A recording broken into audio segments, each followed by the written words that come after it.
This podcast was recorded on traditional Denezau land.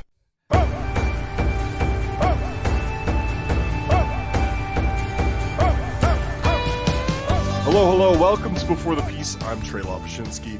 This month's episode features a returning guest, Doig River First Nation councillor Gary Oker. This is actually the first of a two-part episode we have on Gary, specifically on his life. When we had Gary on the first episode of Before the Peace, we mainly just talked about the history of the Denezau, the Beaver people, and didn't actually delve into his journey, into Gary. And the reason we had Gary on to start the podcast and why we are having him on again is because of what he has accomplished in the community. And let's be honest, in almost every picture of an important event in the piece, or more specifically the Fort St. John area, you see Gary. Most people know who Gary Oker is. So we want to delve more into who Gary Oker is. Where did he come from? He's a very well-known leader in the Peace region, in my opinion. His resume is way too huge for me to fully list off, but currently he is in his second term as councillor of Doig River First Nation. He's previously served as Doig River Program Director from 1999 to 2001, was a chief from 2001 to 2005. He's also a Doig River drummer, and a lot of what he focuses on with Doig is culture, from events to initiatives. Gary takes a major focus in retaining Beaver language and developing a Dreamer's Philosophies Museum, according to the Doig River website. And he really is trying to promote that cultural pride and aspires for his community to achieve self-sufficiency, just like a lot of the other counselors and Doig River as a whole, its membership. They want to be self-sufficient. They want to keep their pride. They want to make sure that their language doesn't die. And he's just a piece of that, a driving force of that, along with the rest of the membership who are helping out with that as well, which is just really cool to hear his perspective on how things are going in the Peace region and with Doig in general. One thing I discovered about Gary that I didn't really know was how much art and music has impacted his life. Prior conversations with him, it always gets brought up, and I thought of it just as like a hobby. He's able to do this on his spare time. This is what keeps him calm. This is what keeps him centered. But going to his house and seeing kind of his art room, there's canvases everywhere with tons of arts. There's instruments everywhere. He has recording equipment everywhere. He had stacks of papers to show me, from transcripts, from prior documents, whether it be court cases or just things that he's created. And one of them was actually a script for an animated movie about Saya, a cultural hero of the Beaver tribe that he just introduced me to. I knew nothing about this beforehand, and I felt it was just super interesting. Saya is described as a heroic monster slayer and a friend to mankind, though there are some Beaver stories I read online that are a little bit more humorous in nature. Gary very much, when he talks about Saya and even looking at some of the pages to his scripts and the images, is very much a heroic figure. To start off this episode, Gary actually talks about Saya and a bit while reading a passage from writer Joseph Campbell's The Hero with a Thousand Faces, which Gary has used as almost an inspiration for his journey, as I take it. And we thought it would be really cool for him to read this passage while kind of connecting it to his life, which you will see we tried to do here in the beginning of the episode. And I thought it was really cool. He pulls influence from a lot of different things, a lot of different people, and it's just his whole journey is crazy. Another huge thing that I discovered about Gary, which we talk about almost right off the bat, is him becoming a fashion designer, going to school and then working with La Chateau in Montreal and working with a leather company and designing clothes, which is something that has never come up, and I just found it to be so interesting to see that he's worn so many hats and done so many different things in his life.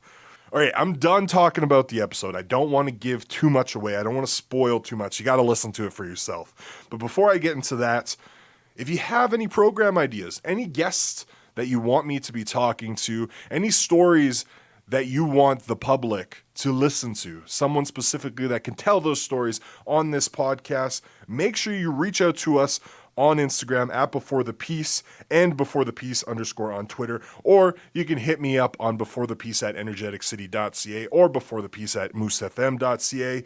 Also, This podcast wouldn't be possible without the help of Troyer Ventures. Troyer has been serving the community and the energy industry with take and vac trucks since 2000. They are built on the principles of hard work, service, and community, and they are proud to offer the financial support to make this program possible. Thank you so much to Troyer Ventures. Now, let's get into this episode, part one of a two-part, I don't want to call it series, two-part episode with Doig River First Nation councillor Gary Oker. Hope you enjoy. It's been a while since we got together here. I know, it's close to 2 years, Gary. I'm glad to have you back on the episode for sure. It was so funny, like before Jenna left the podcast, we had the conversation of like, who should we have back on? And the first thing we said was, well, we need Gary because there's so much has changed since we talked to him. And then we're starting to talk more and we're like, hey, we didn't actually talk to Gary about Gary. We didn't talk about your upbringing, about your life. Mainly, we just talked about the history of the Dene and the history of the Beaver people and Sequoia and everything like that. Like, obviously, topics that are very important, but we didn't actually learn too much about you, and you're such an interesting guy. And then we were just chatting here before we started recording about this passage that you want to read that kind of, I guess, kind of aligns with your journey, I guess we can say, or how would you put it? What does this passage mean to you? Yeah, the passage, I'm going to read parts of it and then we can talk about it. But it's called The Hero with 1,000 Faces. And it was written by Joseph Campbell, who I really admire as a author. And he's written many, many books on the monomyths and mythologies of people all over the world.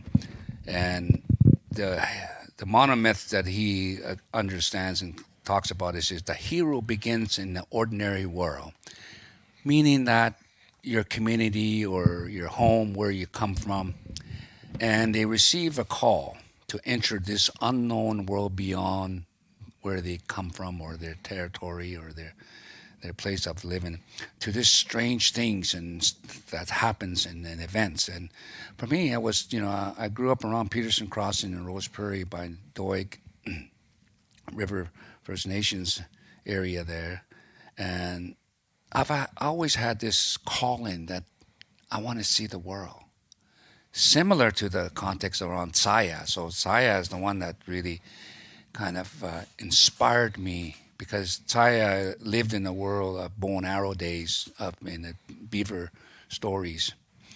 So, and then the context around that is that if the heroes accepts the call to enter this strange world, whatever that is, and in my case it was the city, because I'd never been to the city, grew up way out in the country, and no running water, no electricity, just basically surviving out in the world with the hunters and gatherers of my ancestors. So the hero then takes that, and if he does, faces the tasks and trails, and either alone, most of the time alone, or with assistance of people that he meets. So then, if you look at some of the character stories that I've created out of the storyline, we have Mosquito Man and Star Sisters and Beaver Woman and all that. They're the kind of the assistants, these characters that you meet. So at that point, it's the most intense. That means you really got to get to face your fears. So the hero must survive these severe challenges, such as starvation, because you got no food, and then how do you overcome that, and what do you do to get that? So for us, it was either traditionally it was the young boys sent off on a vision quest into the forest, and hopefully they get to meet an animal of great powers that could help them overcome these tribulations of life, or just number one experience, be alone, to overcome yourself. And most of the time when people do that, they get afraid. So traditional stories of our ancestors talk about the shadow, it's like your shadow. So your shadow is on your kind of call it your negative side or your other side. You're not or deep consciousness or something like this. So then you have to face it to come to terms with who you are. And a lot of times when you are alone, the first time of your life, you're all alone. It's a pretty scary place, especially when you're young and you don't know what's happening. So you just like either you run away from it or you face it. So in my case, I faced it. I overcome a lot of those fears, and so those are the severe challenges that may face. So often they're helped by earning this things or learning something from somebody, and somebody teaches you and come into your path and say, hey, I need some help for that. You can either say no or you can help out. I've always had the tendency to help out people if they need help. Because when I was a really young little boy, I was told stories of Grandpa, and they told stories about these young Taya that on a journey, and there's always somebody that comes that needs help. That means help people, right? So in the context of that, in the modern world, when we think about that, you always try to lend a helping hand, right? Because you just never know what that person is going to do. Down the road, that person may be a valuable person that you helped out in the time of their need, and then they're going to help you when you need it. So that there's a cycle in that storyline. So if the hero survives, the heroes then will receive a gift, a boom, something. So the hero then must decide whether to return to this ordinary world with this gift, or if a hero decides not to return, he often faces the challenge of return to that journey. So returning back to the community is also the integration of back to the community with these new knowledge, and you have different behaviors and you think different, and sometimes people don't get accepted back that easy. You got to earn that respect by doing the things that shows that you are there for the people. So if the hero is then successful in returning this boom or this gift, he that may be used to improve the world or the community, the family. So these stories are very common, in the world. So the hero's journey, the Moses on a journey, Buddha, Christ, Jesus on a journey to, right? So those are the same kind of structures where the hero has to go on the journey and find something. So Joseph Campbell there, he describes 17 stages of the steps or journeys. Very few myths contains all of them. Some myths contains parts of the stages, while others are few of them. But they all kind of come to the point where there's a departure. There is a separation from family and friends, and there's the initiation to manhood. There's initiation to something. And then there's a return. So the departure deals with the hero venturing off into some place, and he's been initiated into something. And then the hero deals with various adventures along the way, returns home with this knowledge and power that is required to the journey. So the monolithic structures can be found in many popular books today. You can see like Star Wars, The Matrix, the Harry Potter series. Excuse me. So that kind of guided me in a way that I could make sense of the world with that, because the stories I was told when I was a young boy about Saya and the many adventures he had to encounter to learn something. Sometimes it's just a wise old man walking down the street, and then he loan him $1 or something, and then a few years later down the road you needed help from somebody, and there he was, right? Ready to help you. He's ready to help you. So that is what guided me on my journey of life. Those kind of talk about it.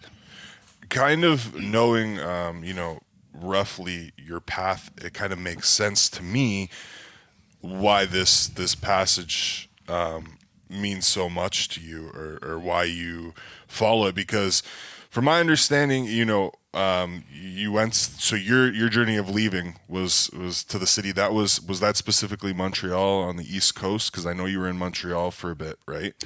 That was just in cities in general. Like, where did you travel to once you left Peterson Crossing, once you left Doig? Where did you go? Where did that journey take you before you came back? Well, I started off here when I left. When I made a decision, I was laying on the top of the hill one day getting wood for Grandma, and then I taking a break in a hot summer day, laying on top of this hill, looking up the sky. I see a plane flying over, and I just looked at this and I say, "Where is that going?" And it really caught my imagination. So on the way down that hill, I decided I'm going to go and explore. It was that moment that I think I was 16, 17. Yeah. I just said, I got to go and explore the world. But how am I going to do that? That was the big question in my mind. How am I going to do that? Well, I guess I need some money, so I better go find a job. And even before that, we used to have small little jobs, for local farmers, Grandma, and then we'll pick roots and rocks and stuff like that for farmers, and in exchange for a few dollars and some vegetables and things like that. And my first job there was, packing a bunch of things like the logs and everything. I was a small little guy, but I was really determined to make a little bit of money. 25 cents an hour. Oh, wow. So I made a few dollars, and of course, and then that gave me the sense of, freedom, that I could be able to make this and go to work. And I really wanted to work. So one of my first job at 15 and a half was a horse wrangler. I was a horse wrangler up in the mountains for Red Sorensen. He was a big outfitter. I had to look after 22 head of horses. Oh, wow.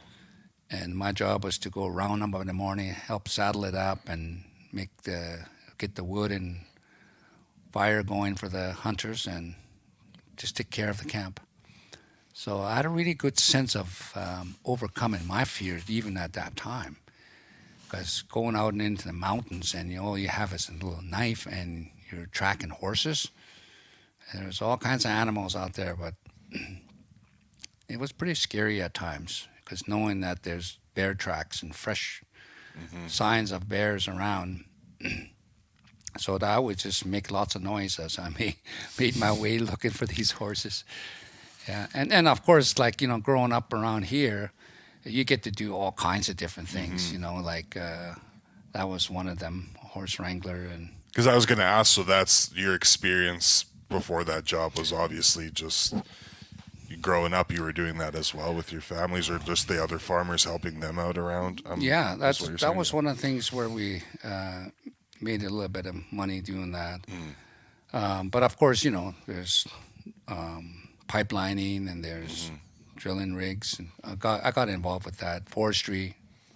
When I was 16, 17, I think I was out there working as a bucker and skidder operator, and doing a lot of work. And then finally went up into working in a sawmill. So I did a lot of different pieces in and out, trying to find my way around. Yeah. While picking up knowledge from these different expertise, I guess you would say, these different jobs as well. Yes, also just different characters. Okay. And to me, I always looked at them as characters or story. Okay, these guys coming in my life, what kind of character was he? So I always made a comparison to the old traditional stories and say, I wonder what he's like in that. So what am I going to learn? I always had an open mind to learn something. And so then you're doing all these jobs. You're talking 15, 16. At what point did you have enough money that you decided to leave? I think it was around 18, 17 and a half, 18. So you're doing all these jobs from 15 to 18, right? Yeah. You're kind of, I'm assuming, around the region, kind of helping out, doing these different things. Then 18, what was your plan? Where did you go? What was your vision for leaving and for the future for yourself? Did you have a plan at that point, or was it just a one-way, hey, I'm going to go to this place and let's see what happens? I've always kind of had an idea that I wanted to ensure that I don't forget my upbringing with my grandparents. I wanted to bring something, so I asked Grandma to make me something, a jacket. So she made me a moosehide jacket, and then then after that I went to Mom and I said, "Hey, Mom, can you make me a pair of pants to go with this?" So I was always around this creation of things, you know. They were so creative all the time, making things and reusing things. So I had this kind of instinctive knowledge about how to make things. And with that, I took off and said, I'm going to go into the city and maybe I'll become a designer or something, because I started to look into what is possible with the kind of skills that I had. So with a little bit of money that I had, I think I had about $400 or something by the time I was ready to go. And at that time, what year is that? I'm assuming that was like enough so you could go travel. Well, back in the day, that was a lot of money. Yeah, I was going to say that it seems like it would be a lot of money back then for the time frame. Yeah, then I took I made my way to Prince George and stayed with a friend of mine, and then from there he dropped me off, and then I hitchhiked to Jasper. And then I got dropped off in the middle of, right in the middle between Prince George and Jasper, middle of nowhere. Okay. I must have walked for hours. Oh wow, that must have hurt your feet. Oh yeah, hungry and just I didn't know what I was just going on this journey and walking. Why did he just drop you off? Did you want to be dropped off, or did he just drop you off? No, because he was going somewhere else. Oh, so he's like, well, if you want to go here, you're gonna have to. I'm only going to here. So okay, that makes sense. I don't know where he went, but there I was in the middle of nowhere, and just walking. And finally, I got picked up and dropped off in Banff, and stayed overnight, and took a train. My first time on a train. Oh wow. To Edmonton. So that's where I kind of started, Edmonton, Alberta. Oh, it was Edmonton? Yeah. Okay. So then I start, doing, washing dishes and everything, just anything just to get myself established. So then I kept walking by this store, and they had with a help wanted on it. It was a big boutique. I was very interested in style and clothing at that time.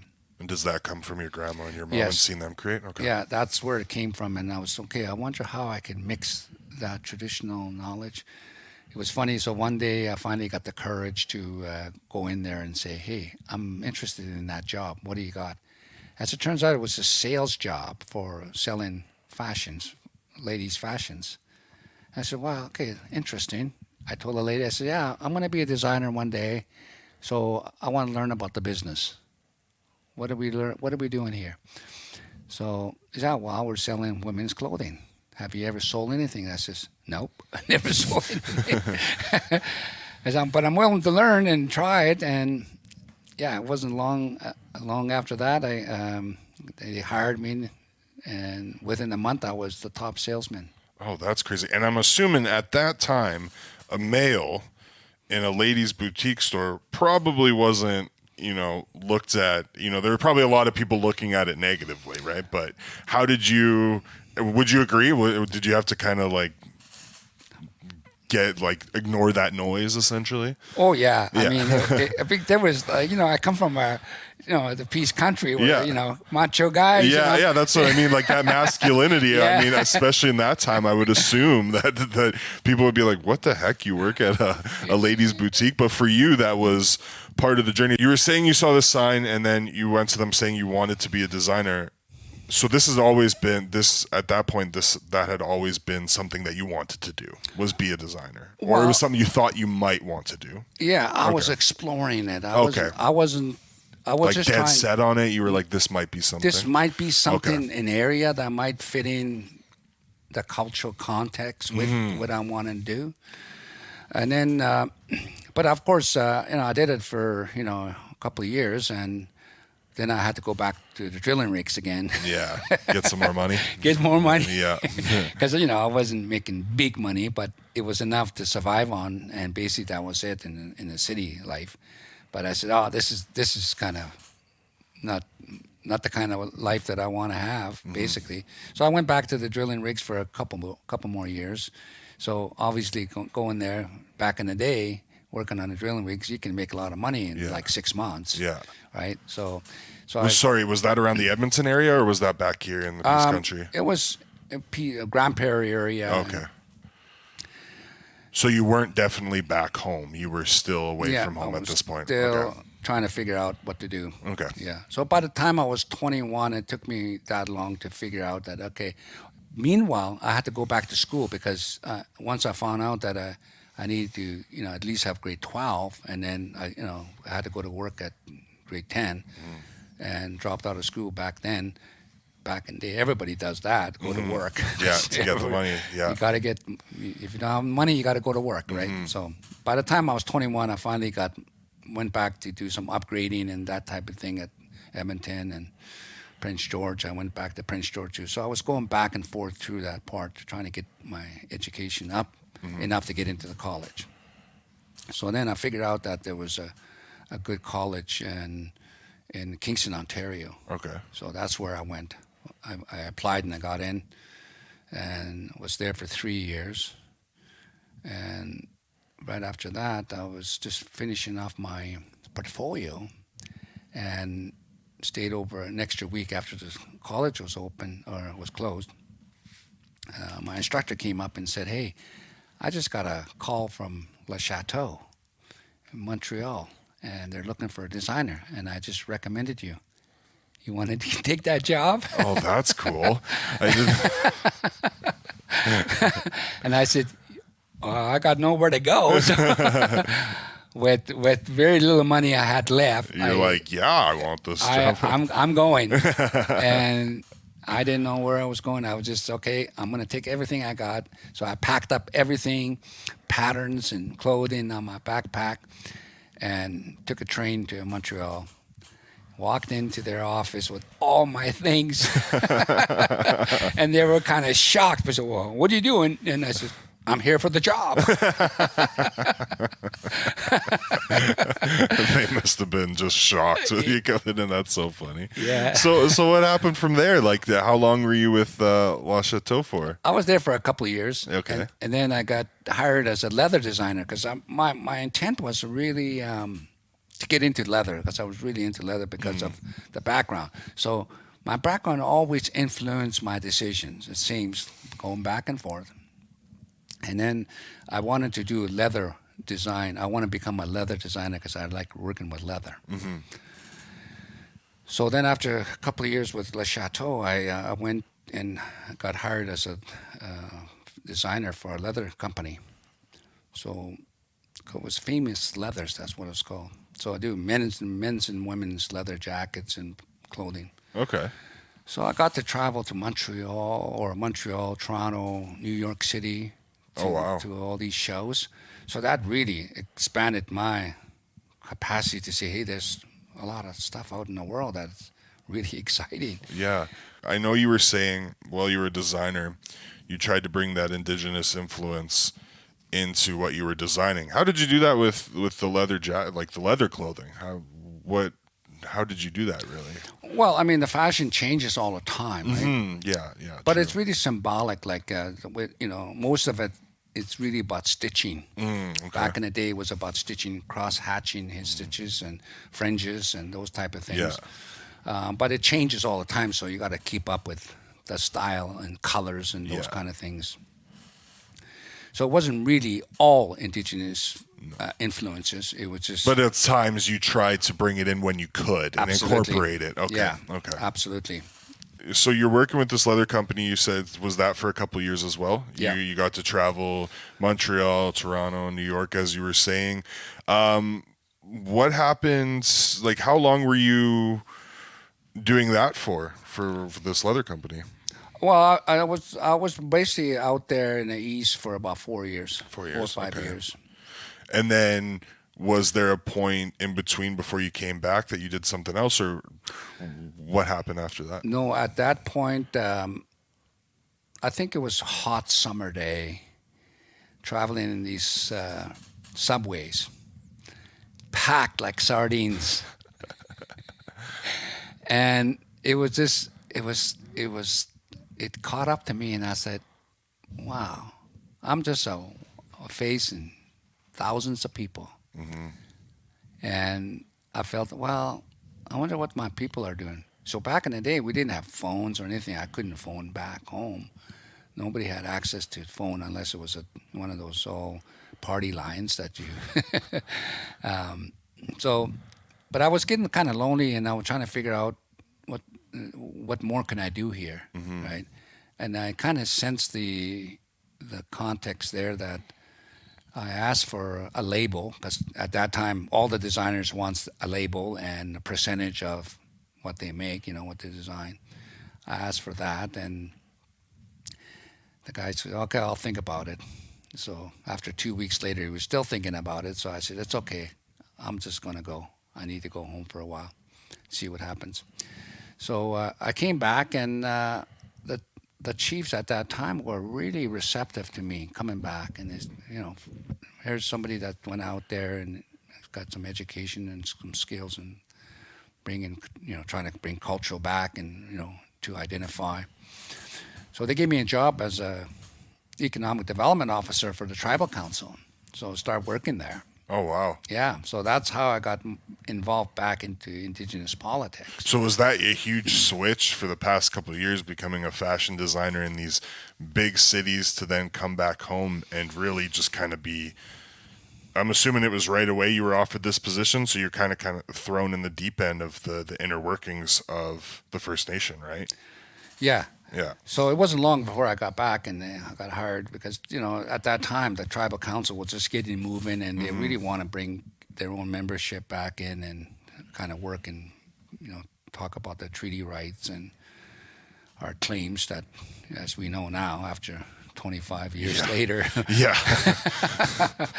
So it was a long journey to get back to, where we should be. So, but it started back in that time. But at the same time, there was a lot of people pretty styling, There was a lot of cowboy influences, Yeah.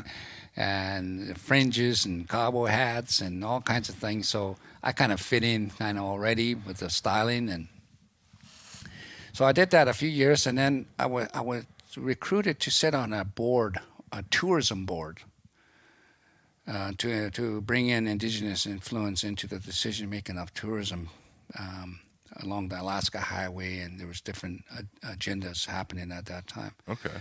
What year was this? Do you remember? Oh, I can't remember exactly. No? Okay. But I'm assuming this is around probably the 90s, maybe? yeah, 90s. 80, 80s, 90s. 88, 80, 85 or Okay. something like that. Okay. And so this Mac Taylor was sitting on it, and he was running an organization called Enterprise Center in Dawson Creek.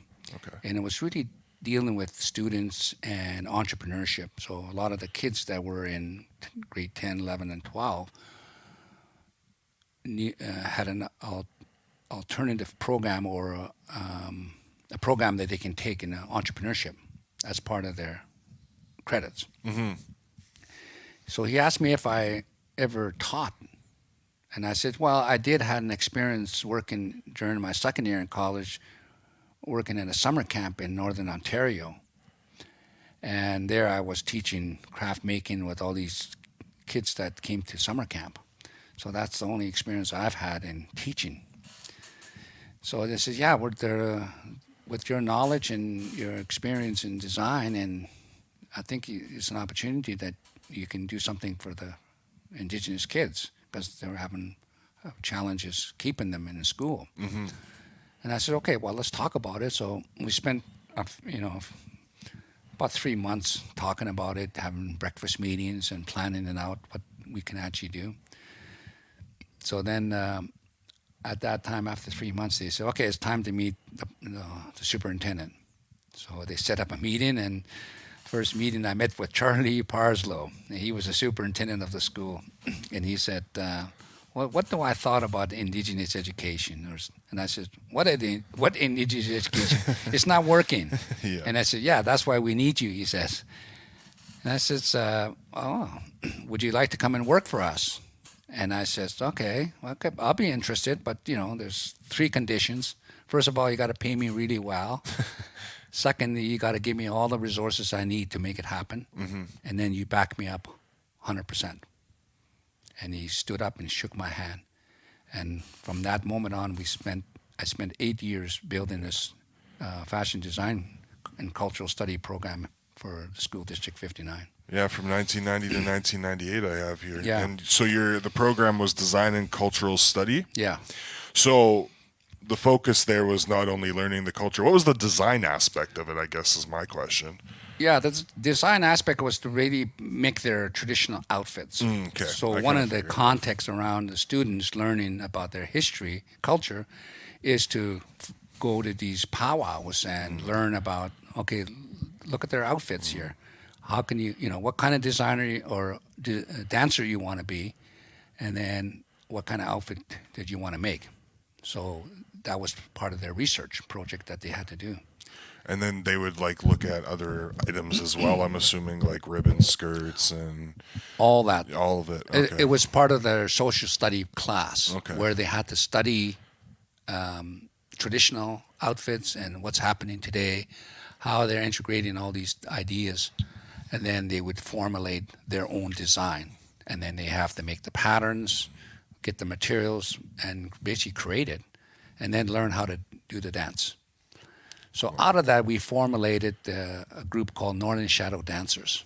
Okay. So this then group became the core of the program, where it's entrepreneurial, it's culture, and then at the same time, it's innovative and creative. Mm-hmm. So especially for that time, I would say. That time period, there wasn't much programming going on for Indigenous kids. So, but this became the real hub for a lot of the kids in Dawson Creek, and because they get the chance to travel and do presentations in different communities.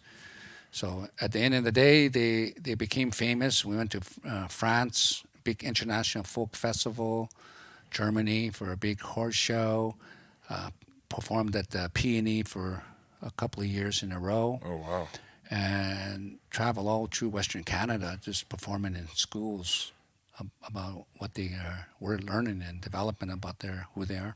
So for that 8 years, your main focus was the program, essentially? Yeah, that was my complete focus. I do want to go back a bit, and when you're coming back after a couple years on your journey, going to Edmonton, going to all these big cities, becoming a fashion designer, to then come back, what was the reception like? Like, yes, you did get that job,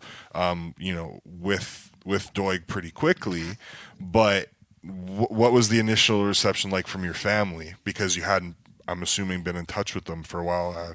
I'm guessing there might be letters at that time, but really they hadn't heard from you or seen you in a while. What was that reception like when you came back into the community?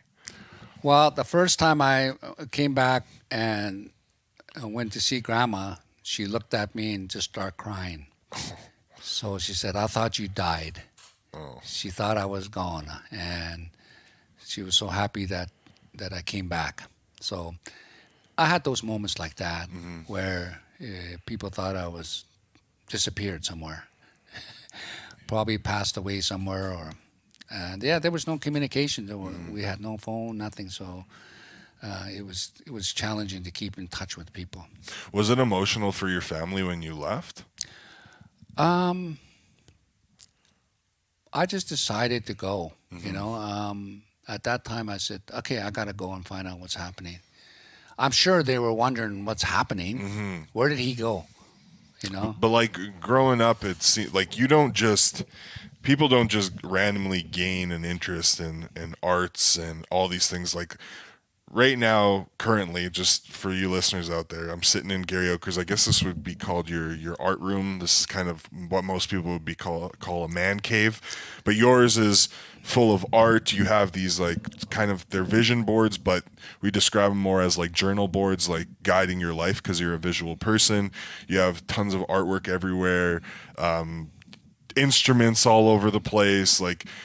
growing up before you at 15 when you were on that hill, prior to that, was this incorporated in your life with the music and the art? Like, were you that type of person to the point where before you left, your family was like, oh yeah, it makes sense that he wants to go out on this journey? Does that make sense? Like, who you are now, being this person of many different hats, of many different interests, were you like that as a kid to the point where your family was like, yeah, no, he needs to go out there. Like, he's going to go out there. He has it in him. There's this burning passion for him to go explore. Was that kind of the, I guess, thought process for your family as to why they might not have shown as much emotion to you? You didn't say they showed emotion, so that's what I'm just assuming, that they were like, okay, well, Gary wants to go.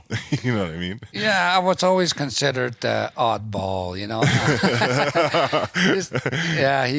He's always up to something, Yeah. you know, and I would assume that they would have just thought that, okay, he went somewhere. Yeah, he's going somewhere. Yeah, he's going somewhere to find out what, you know, something. I don't know. So sorry, did they know you were leaving, Gary, or did you just go? No.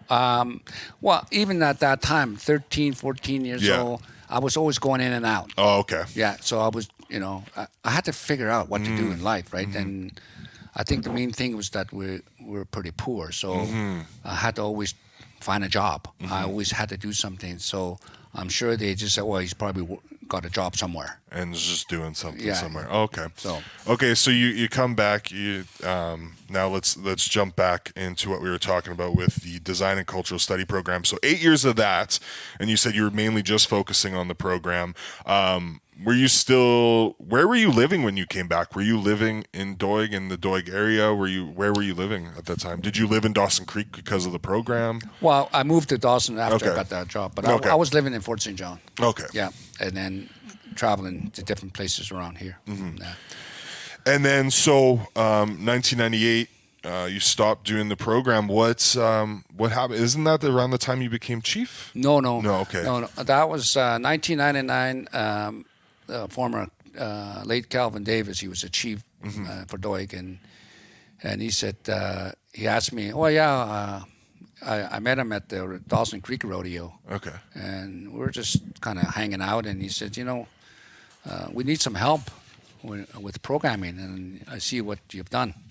You know how to run a program. So why don't you come back, work for our community? We need some help. So basically the chief invited me back to the community to help them. So I became a programs director.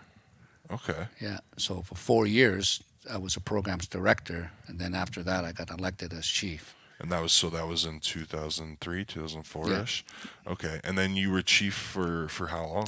2 terms. 2 terms? Yeah.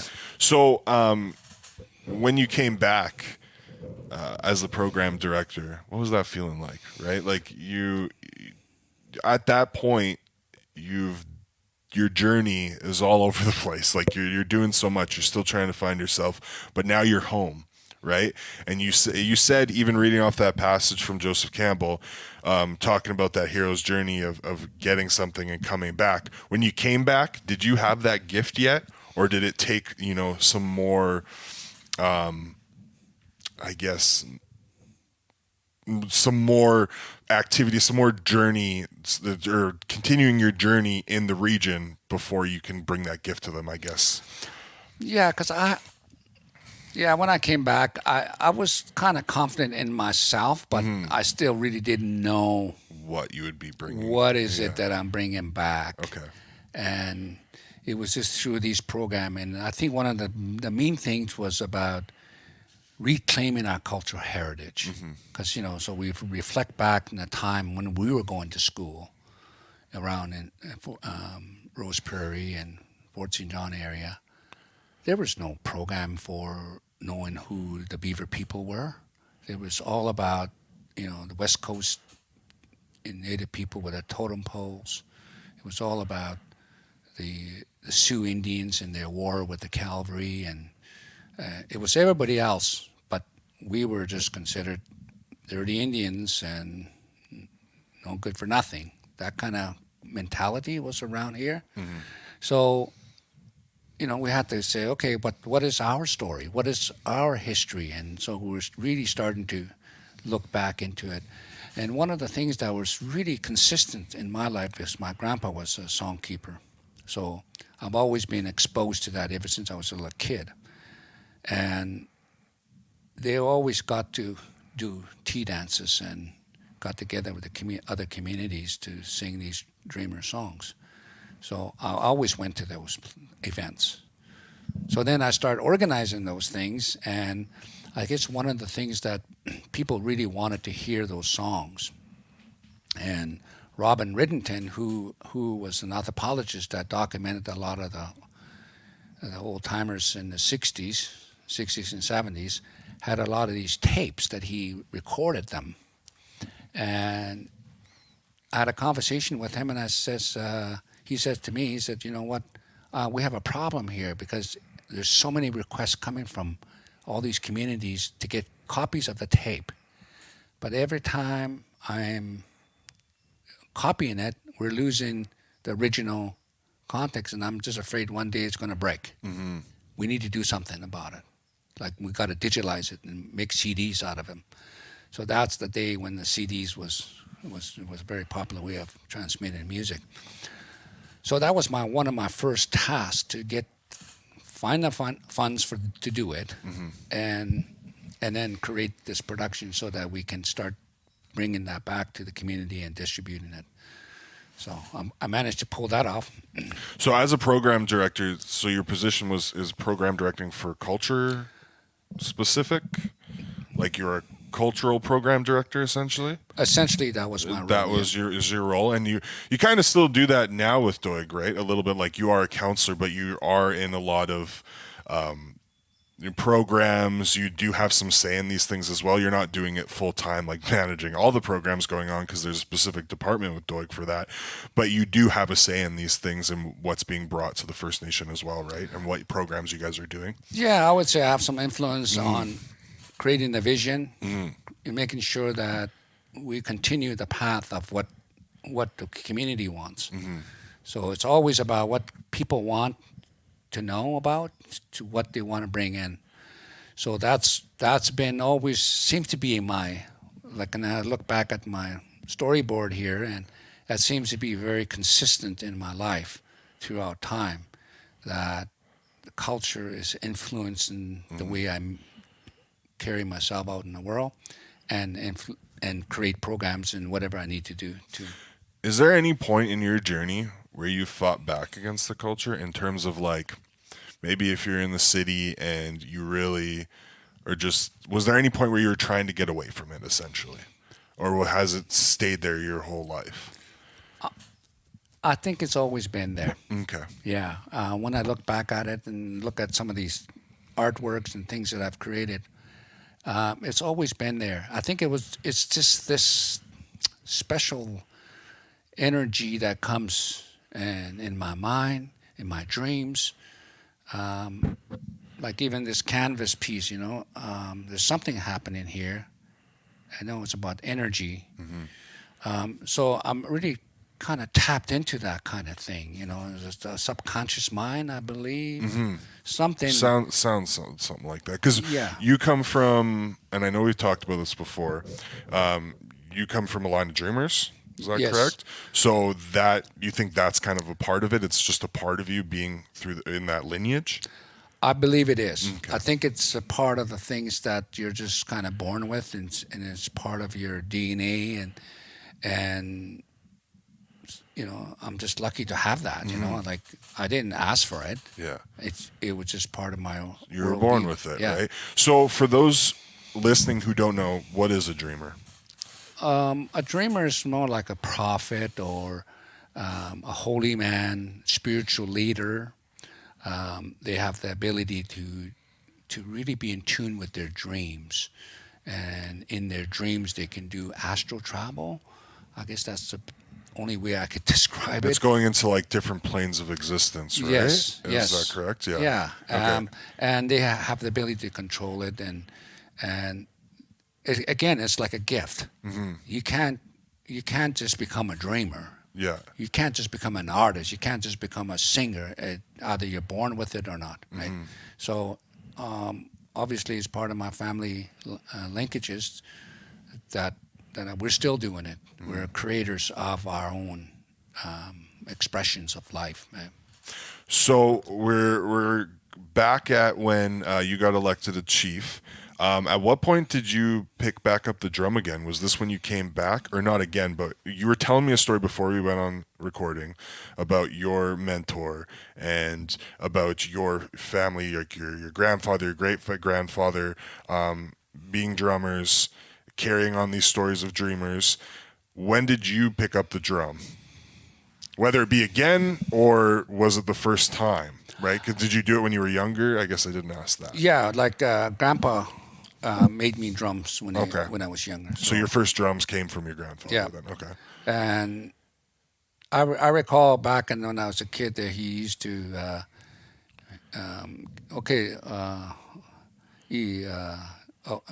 what Jenna means, let's sing some songs. So he would sing songs, and then I'll be sitting beside him or laying beside him, drumming, copying him.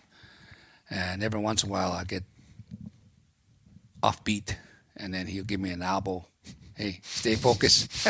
So I learned how to really stay present to the sound of the drum and the beat. So that, I think that really kind of shaped my way of thinking about that. But I was 28 years old when I first came back, and that's when the story I told you about Tommy and Tachi and Tommy Grandpa, and they Tachi. were at the Friendship Center in Fort St. John doing drumming songs for an event.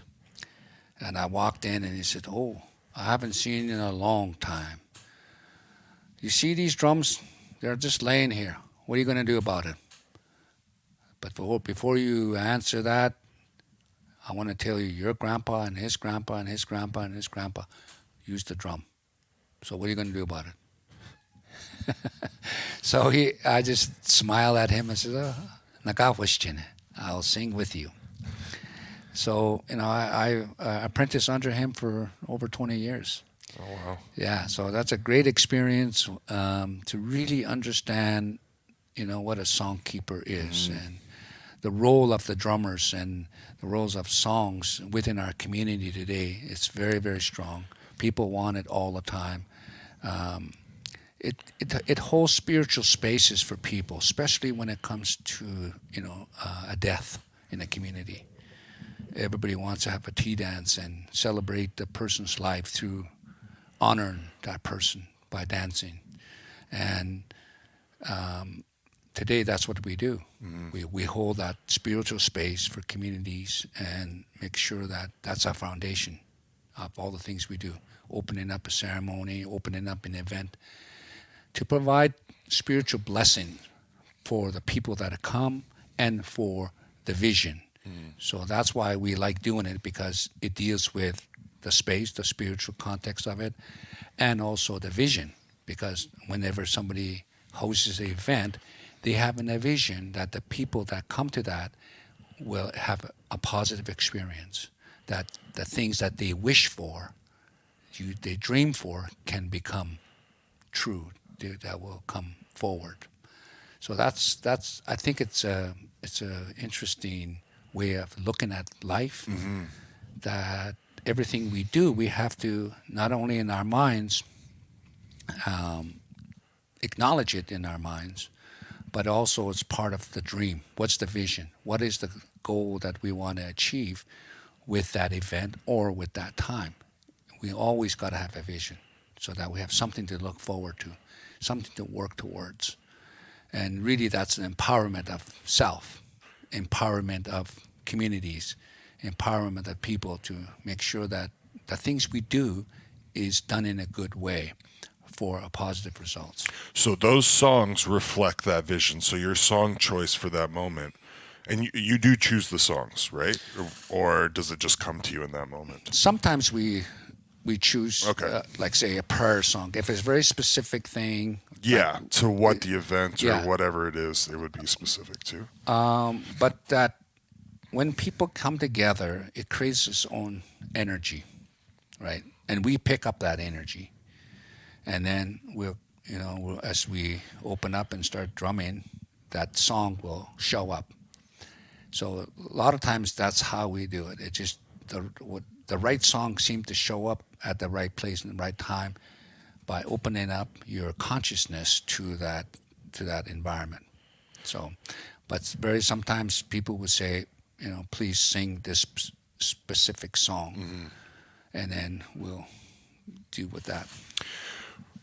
If you're being asked to do an event in Fort St. John, let's say, for instance, the Festival Plaza, when it was the grand opening, and you guys are asked to come drum, just as an example, what do you guys do? Do you guys, I guess, put in any research into the project before accepting to come and do a song? Like, what are the requirements for you guys to come in and drum? I think it's just we try to accommodate every request. Okay. Right. So a request really it's an honor. So when somebody requests you to come to do a drum song, that's a very honorable thing. That's the highest level of honor and respect. That they say, hey, we need you to come and open this thing for us because we want to make sure that it's inclusive with the local community, honoring the tribal people, our ancestors whose land that we're on. And it's just a good way to do it. And then when people ask us to do that, especially when it's a funeral, we try to make our space that we go there and do it. So drumming is really it's very spiritual. Like song keepers, it's very spiritual in nature. Is there any time that you would deny go into drumming at all? Like, would there be a scenario where you would have to deny it? Or has there been? Not very often. Okay. Not very often, but we're just getting tired. Either there's a conflicting thing going on with something at the community versus going out of the community. Our priority is always the community first. Yeah. Right. So if there's too many things happening, we would have to just say we can't make it this time. And a lot of people understand that. We're in high demand lately. So. Yeah. Well, and my thing too, and tell me if I'm off base here, Gary, but I'm just very curious about it with the time we're living in now, where everyone I speak in with organizations and businesses, they're very more mindful of Indigenous incorporation and what they're doing. Are you ever worried that it's just checking a box, like that some businesses might just like kind of bring you in to have you there and say that, oh, hey, we're working with Indigenous communities, look at us? Or is that not in your brain? Is that just a negative way of thinking? And I'm just very curious about that. I personally think sometimes it's just box checking. Okay. And however, I think everybody's becoming more conscious and aware that is the right thing to do. So most people are very sincere that when they do invite us over, that they do want inclusion of the community to make sure that the local tribes are recognized and honored. And I think that it goes for all the work that we've been doing. We've been doing a lot of work educating people through cross-cultural training, through the businesses, and participating to let people know, hey, we are here. Our ancestors have been here for thousands of years, like the Tsekwa, for example. We're turning that into a cultural heritage, world-class cultural heritage center for education and learning about, history of this place and the land. And most people are becoming aware that it's legally required anyways, like in some cases where, like for example, the recent case of the Yahe case that requires companies and government to consult with the local tribes about their treaty rights, the impact to that. So that has become a lot more public, and also all the work that we've been doing the public relations, and then also inviting people to Doig Days, which has been going on for 35 years.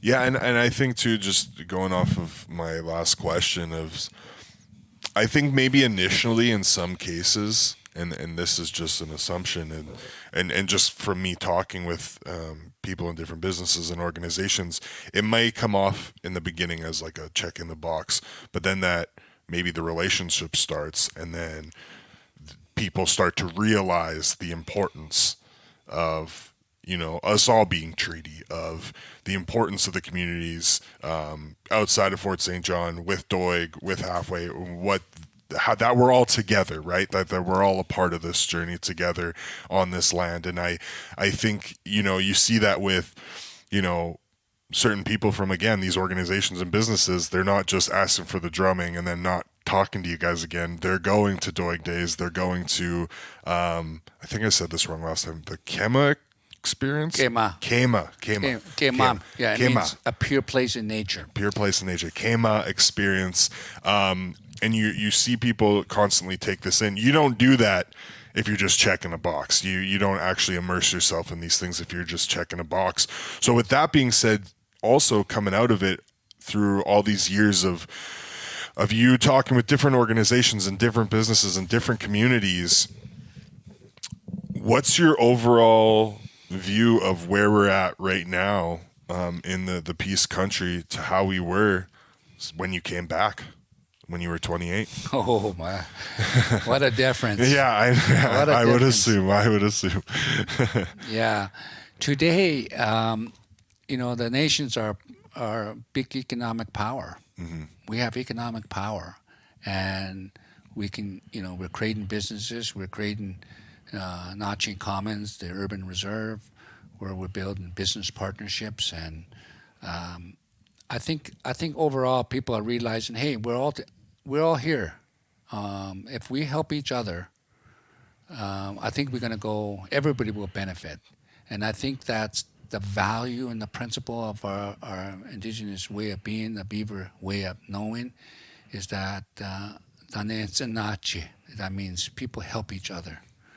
And when you are thinking in that context, it's not about just me. You know, so even the business models, most of the time it's individuals that want to do their own business. It's all about what they can get. So the capitalism model of I want to get as much as I can for myself, and that's it. Whereas the model that we're talking about is more, what can we all benefit? How can we benefit each other and help each other be the best we can, right? So I think that model, because of the craziness going on in the world, mm-hmm. I think people are focusing back to the true roots of what it means to live in a small town, or small communities. What does it really mean when we're all together, right? If we help each other, everybody benefits. And I think that's the model that we're harnessing and mm-hmm. developing as we move forward. This year especially, there's been some events, as an example, of Treaty Land Networks and the situation with the PRD, where I've heard people say that there is, there's so much progress and now we're taking steps back, and then there's this division. And in my personal opinion, I disagree. I think it's a moment in time, and it's a very negative moment, but it shouldn't give away to the progress that's been made in the community. Would you agree with that? Like, because also, yes, you had the meeting with all those people, but it was only really a couple people, I would say, out of the huge group that was there that was yelling or chanting, specifically mad at the PRD and not the First Nation communities and the Treaty Land Networks as a whole, because I think they didn't understand it. I think they just felt that the government was not being open with them or communicating with them. But then to hear that it's taking a step back in relations with First Nations communities and just the public in general, I think it's only, again, a small amount of people, whether it be on Facebook or whatever, that might be saying that. Do you think we've taken a step back, or that there's been a division at all over these past? Because, like, I also look and hearing from you and other leaders in First Nations communities of the trauma you guys are dealing with the past, and that doesn't seem to, all those things that have happened in the past don't seem to compare to a moment like that, where there's Treaty Land Networks. Like, it might be something that you take as like, oh, well, this isn't good, this isn't great for us, but do you see it as a step back at all? No, I don't. I mean, it's just a bump on the road. Yeah, a learning experience, Yeah, right? it's a learning experience, and I think it is. Sometimes the government are still in the silo context, and that causes problems when you're not open and be clear about the communication of what's going on.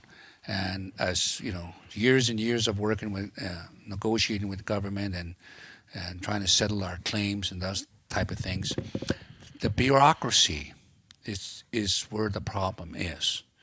Bureaucracies where it's siloed and people have limited knowledge to certain things, and they don't pull it together to create. Okay, here's the picture. Here's what is going on, and I think with some of the people, there's only a handful of them that are I do believe that too. want to. I don't know where their mind is because obviously they're twisting facts and information and getting people riled up for no reason. We've never ever said that we're going to go and just hunt anywhere. No. We never ever did. We've been dealing with that for years, where there's signs that say "stay out," private property, steel gates, and that time where we can't even access our own traditional territories.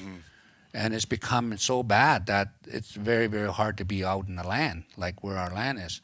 And we're just saying, hey, you know what? We have a lot of friends in and around the Peace Country that phones up and say, hey, you know what? I have a problem with these elk eating up my hay. We know that you guys got treaty rights, and you guys can go and harvest some of them. So help me with the problem that they got.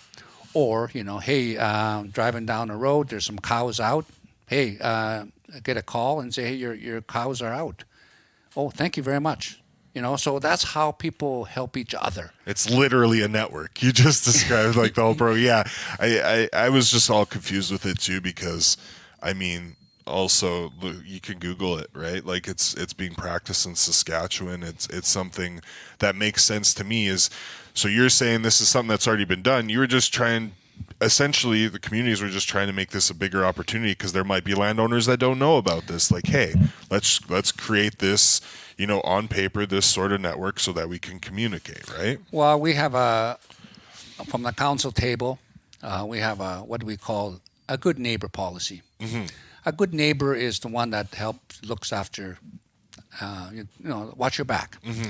If you got a problem, that even if you're out in a country road and you break down, people are going to stop and help you. I see that happening all the time. It's happened to me. I've stopped and people and they need to help and we help them out. Good neighbor policies have shown respect for one another, and I think that's the main thing. It's about respect, and if people have properties, well, nobody's just going to go there and say anything.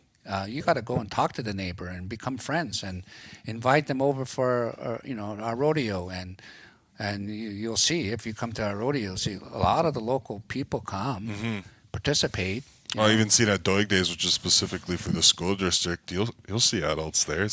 I know some parents that will just join up to become, I guess. I forgot the word for it, but just to take care of the kids. They'll come just so that they could come to Doig Days. Absolutely. Because they love it, or they were there when they were a kid, and then it's cool to go again as an adult and see their kid there. You know what I mean? There's generations now coming to Doig Days, and we have a lot of friends. We have great relationship with companies that that we just got a huge donation given to Tsequan from one of the companies. Yeah. Right. That's being a good neighbor, to help one another move up and whatever we need. Because I know if there's a problem, any of the tribes or local farmers, we just want to make sure that there's respect happening, and if they have things that like artifacts and things on their land, we like to get it back. I know some people don't want to say anything about it, but because they think the natives are going to reclaim that land or something. No, that's not the case. Like, for example, we have the Donaldson collection from the Kitskatna area there. Over 1,000 artifacts was returned back, things that we would have never known about. But this farmer, decided, hey, this belongs to the indigenous communities. Yeah. I want to give it back. So we went over to his farm, a big load of elders and communities, and we honored him. We had a big, barbecue with him, and we honored him. And now he's part of our story, right? So that's what we got to look at. How do we create a story together where we have shared knowledge, shared resources, to help each other to make sure that the things we want to dream about and to implement is going to happen. And you know that based on my experience of the world, there's all these amazing stories and people that I've met along the way that help guide me to be what I am. And now that I'm getting to in the age of eldership, I still don't consider myself an elder yet, but even though I'm 63, I'm getting up there. I still got a few things to learn more, and my job is to give back to the community. How do I do that? How do we make a best place for the future generation to be inspired to do great things? And I think if all of us did that, we would be on what Joseph Campbell talked about, the journey and the stories that we create is our mythologies. It's our way of being. How are we going to empower ourselves and share our gifts with the community so that everybody benefits from it?